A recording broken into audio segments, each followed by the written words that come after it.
Welcome to Best Electronics. Are you looking for a best blender for fruit smoothies?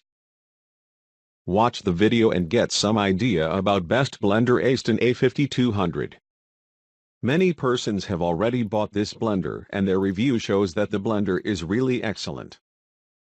This is a high-powered blender that can even heat foods while blending, but don't want to pay a premium price. This blender is designed to do the job without breaking the bank.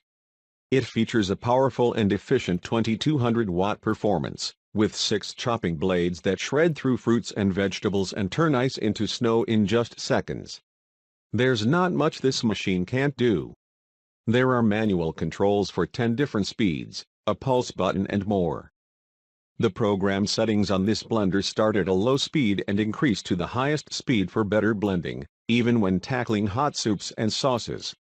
I recommend this blender to everyone because the blender has been tested and is being used by many people all around the world.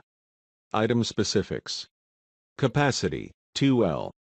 Blade number, 6. Power, 2200 watt 3 horsepower. Rotation rate, 45,000 RPMs.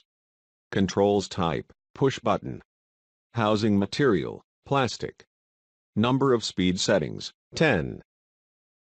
Overall, it can be a good choice if you are really in need of a decent blender and don't want to invest much money. Many persons have already bought this blender and their review shows that the blender is really excellent. So, we think this blender is the best for you. You won't find such a good blender at such a low price. Visit the description link for price and more details. Thanks for watching. Subscribe our channel for more videos.